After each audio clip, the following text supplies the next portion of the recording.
Relax, sis, my brother drawled, bouncing his keys in his palm like a coin he'd already won. It's family money. You'll hand over the master bedroom like a good daughter and we'll call it even. Hi everyone. My name is Hollis Ray, I'm 29 and I've learned some families don't break you with fists first.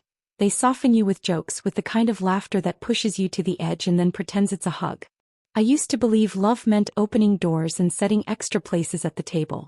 I didn't expect love to show up with suitcases, legal excuses, and a swagger that says, what's yours is ours because we said so. The day started with the hollow chime of my doorbell and the rattle of suitcase wheels scuffing my hardwood. My mother's perfume hit the hallway first, powdery roses and old arguments. My father followed with a box labeled keepsakes in blue marker, though the clinking inside sounded like liquor bottles and guilt. And behind them my brother. Smile glossy, watch brighter than the truth, a grin that said he'd already spent the ending. They shuffled in like they belonged to every square foot. My mother didn't ask, she floated to my couch and pinched the throw pillows as if checking the ripeness of fruit. We sold the house, she said, light as lint. It was time. My father wouldn't meet my eyes. My brother did, and it felt like a dare. How much? I asked, though my chest already knew it would hurt. 620, my father said, the numbers grinding through his molars. I looked at my brother.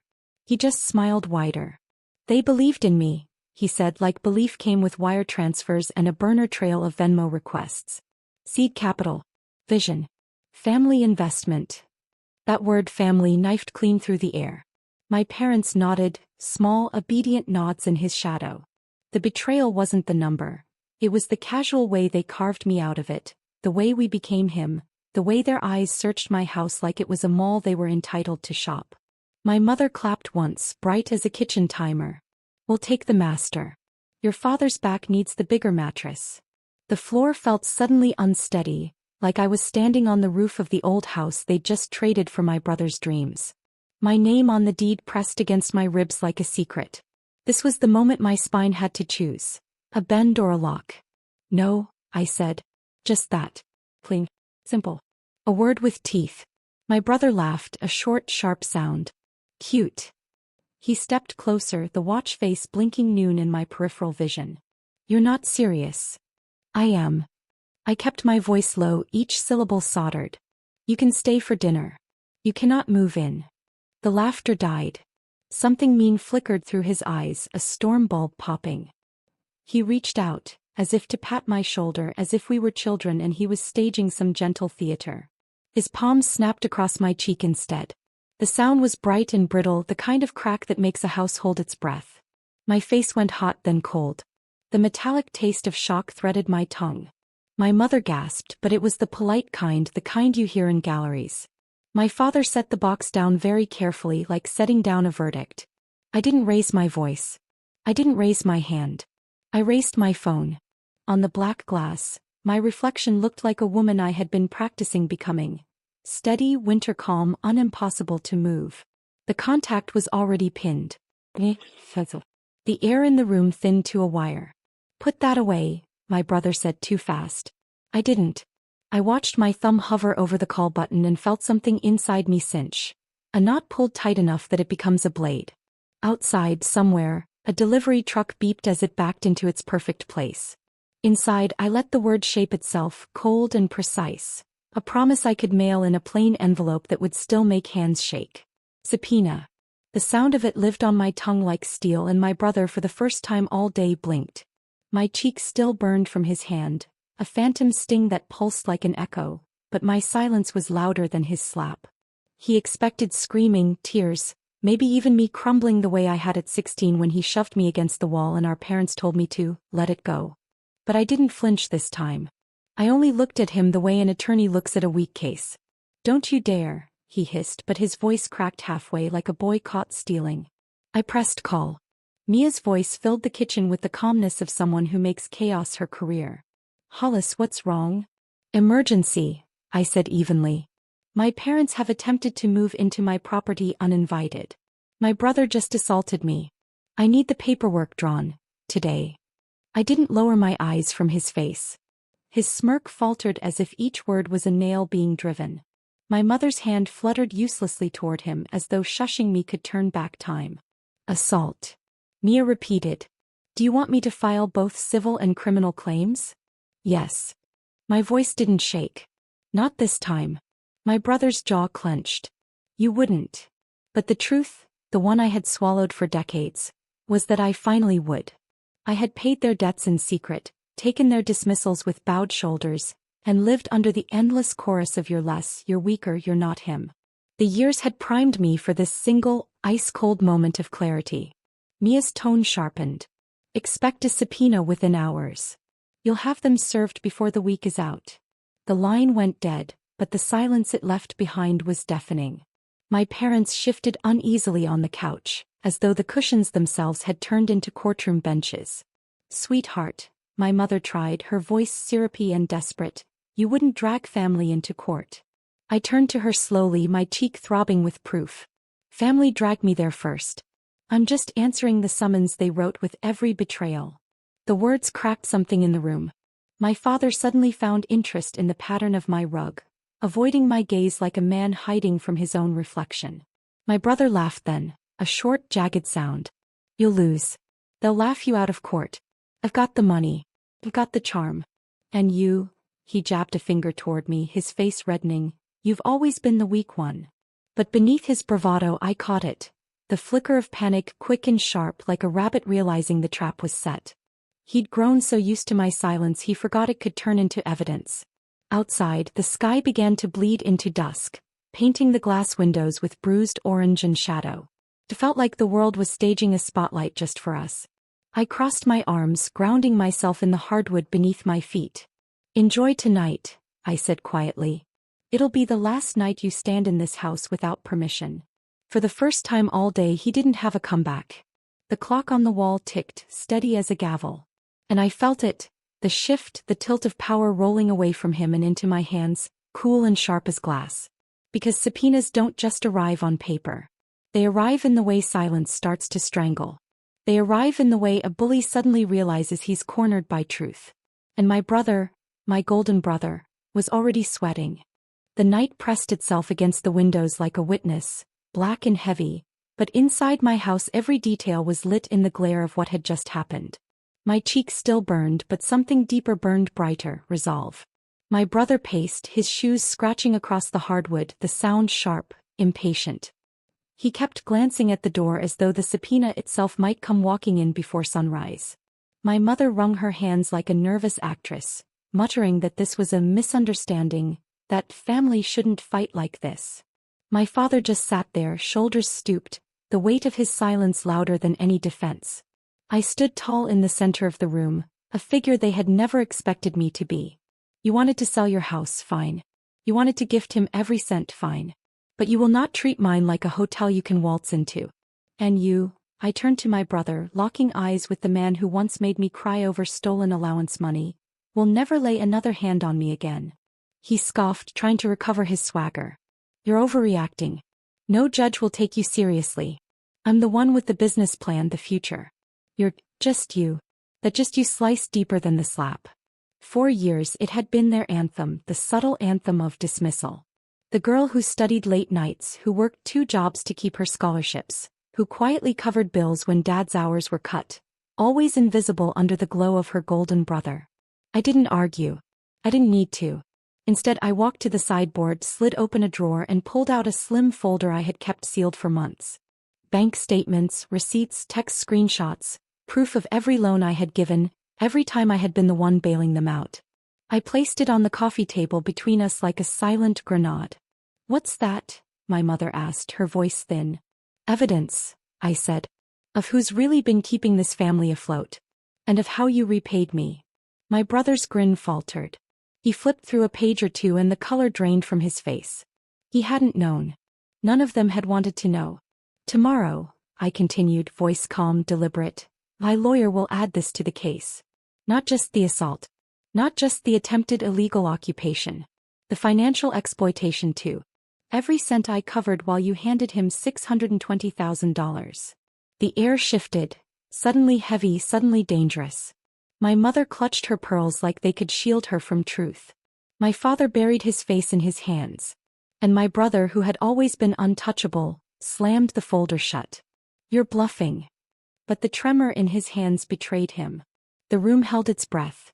The house seemed to lean in. And I realized, maybe for the first time, that power isn't loud. It's quiet.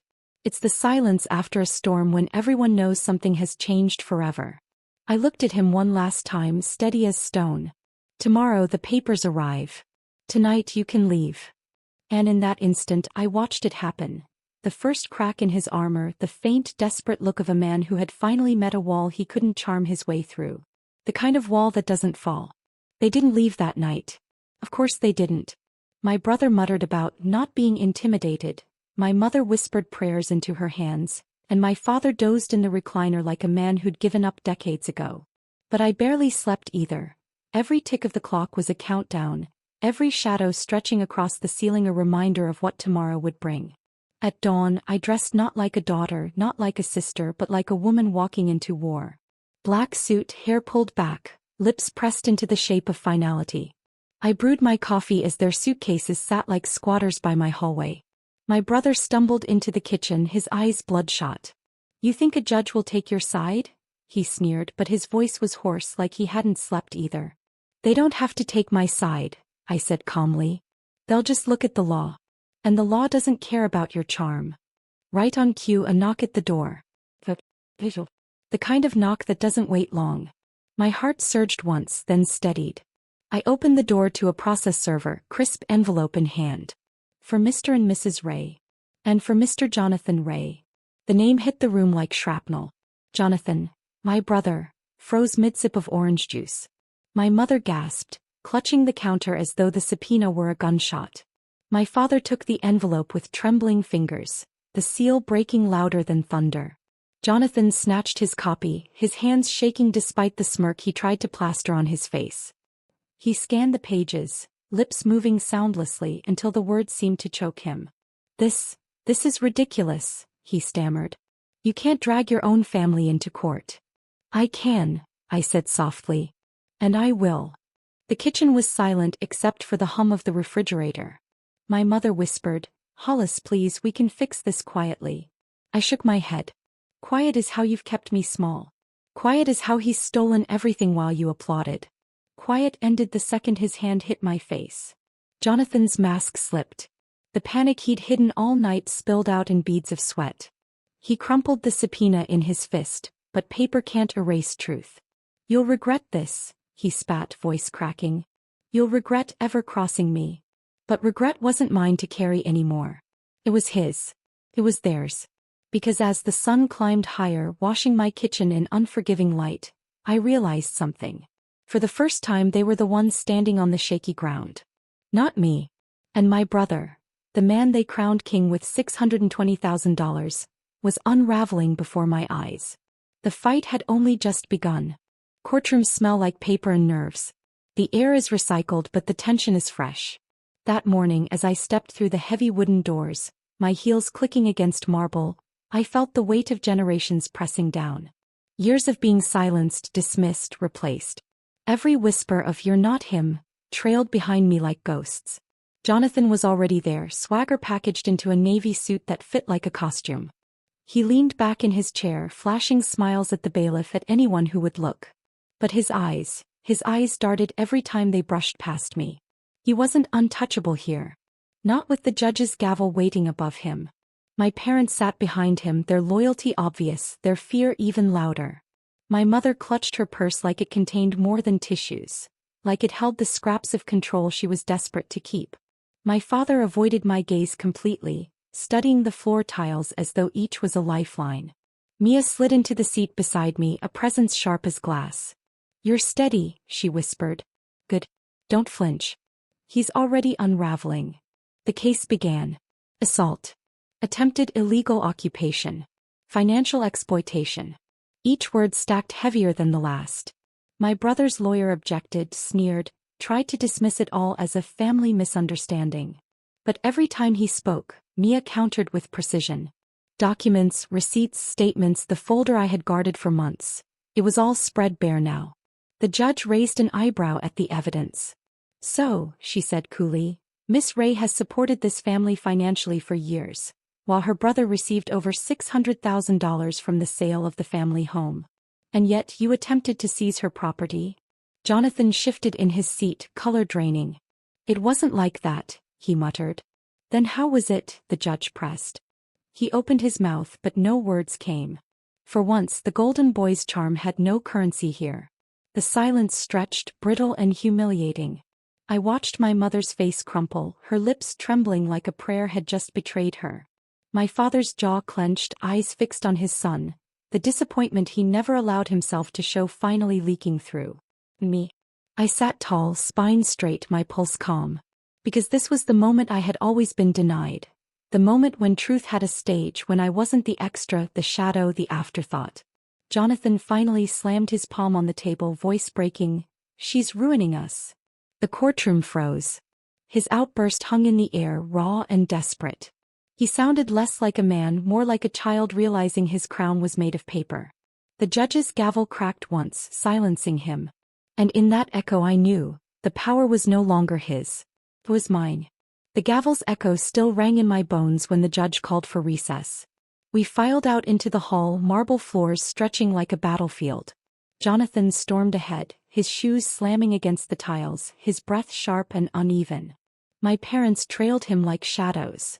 Fragile, fraying shadows that didn't know where to land anymore. Mia guided me to a bench against the wall. She leaned close, her voice low and surgical. He's cracking, Hollis. That outburst just buried him deeper. Judges don't reward tantrums.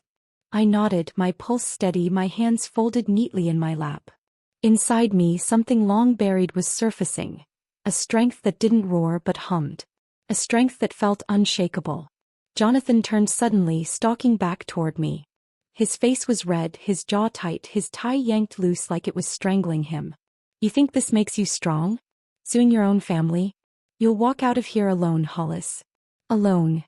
His words hit me like they always had, as weapons sharpened to pierce the softest places. But this time I didn't bleed. I stood, closing the space between us, my heels steady against marble. My reflection stared back at me from his pupils, calm and cold. No, I said softly so only he could hear. I walked in alone. I'll walk out free. He flinched just slightly but enough. My mother reached for his arm, whispering, Jonathan, please. But he jerked away, pacing like a caged animal. That's when Mia placed her hand lightly on my arm, tilting her head toward the doors at the end of the hall. And I saw them, reporters, cameras poised like vultures, eyes gleaming with curiosity. Word had already spread. A wealthy family. A lawsuit. A golden sun under fire. Jonathan froze too, spotting them. His bravado slipped again, panic twitching in his jaw. Don't you dare talk to them, he spat. I didn't answer. I didn't need to. Because I knew the truth. Subpoenas don't just drag you into court, they drag your reputation too. And his kingdom wasn't built on law. It was built on image. Image that was already cracking under the fluorescent lights. When recess ended, the bailiff's call carried us back inside. My parents shuffled to their seats, faces pale. Jonathan followed, his swagger limping. And as I took my place at the plaintiff's table, I felt it, the shift, the undeniable tilt of power. For years they had treated me like the spare, the silent one, the invisible daughter. But now I was the storm rolling in. And they were standing in the open field, waiting for the lightning. The second half of the hearing unfolded like a slow-motion collapse. The defense tried to stitch together Jonathan's story, claims of miscommunication, of temporary housing, of family generosity misunderstood. But every time his lawyer spoke, Mia dismantled him with receipts, timelines, and cold facts. The judge's eyes lingered on me more than once, as though weighing the quiet strength I carried against the noise my brother created. Jonathan's veneer broke further when Mia presented the financial trail. Bank statements showing lavish expenses within weeks of my parents' house sale. Designer watches. A leased luxury car. A failed investment into a nightclub already closing its doors. My parents shifted uncomfortably, their faces cracking under the realization of what their loyalty had funded. My mother whispered something like a prayer. My father finally muttered, Jonathan, is this true? The silence that followed was louder than his slap had been. Jonathan's jaw twitched. He opened his mouth, then shut it again, his arrogance bleeding out like a punctured tire. The judge finally leaned forward. I see enough to determine intent. This is not a misunderstanding, it is exploitation combined with unlawful force. Her words carried no malice, just certainty, and they landed like stones in my brother's lap. My mother let out a small sob. My father exhaled like a man watching a dream collapse. Jonathan slammed his hand against the table, face twisted. This is a setup. She's twisting everything, she's always been jealous. But his voice was wild now, stripped of polish. The courtroom no longer saw a golden sun. They saw desperation. They saw cracks. I didn't gloat. I didn't smile. I only sat still, letting the storm finish its work. When the gavel fell again, the judge's voice was final. The temporary injunction stands.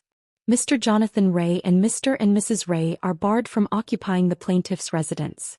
Further hearings will determine damages. The words sealed the air. My house was mine again, not just on paper but in truth. Jonathan's shoulders slumped. My parents stared at him, their faith shattering in real time. And in that silence, something inside me finally loosened. The years of being unseen, unheard, erased. As we filed out, reporters swarmed. Microphones flashed toward me, questions cutting the air. Jonathan shoved past them, red-faced, muttering curses. My parents followed, smaller now, unsure where to stand. I paused on the courthouse steps. The autumn air was sharp, almost cleansing. Cameras hovered, waiting. I looked into the lens and said only this. Silence protects no one. Not anymore. And for the first time in my life, the world was listening. The trial stretched over weeks, but in truth, the verdict had been sealed the moment Jonathan's hand struck my face, and I chose silence no longer. Evidence piled. His spending unraveled under scrutiny.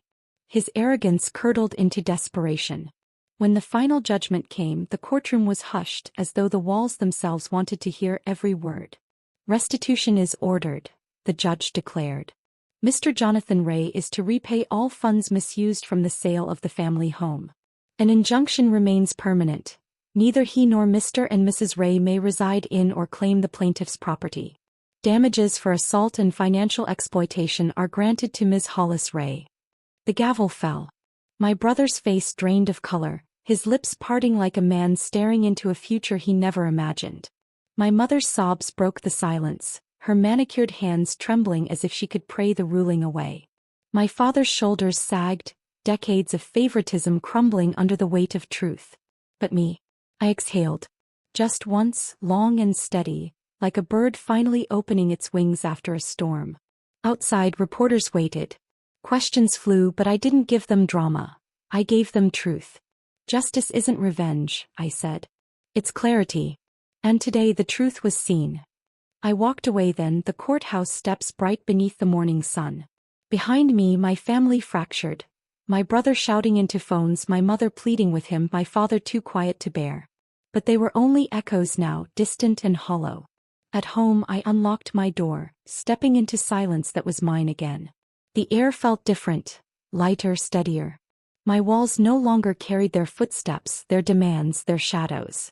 Just peace. I poured a glass of water, touched the side of my cheek where his hand had landed weeks before, and whispered to myself, never again. Because poetic justice isn't fire or fury. It's walking into your own house, free, while those who betrayed you watch the doors close without them. And as the sun stretched through the windows, painting gold across the floor, I knew one truth more than any other. The day they chose him over me was the day I stopped choosing them.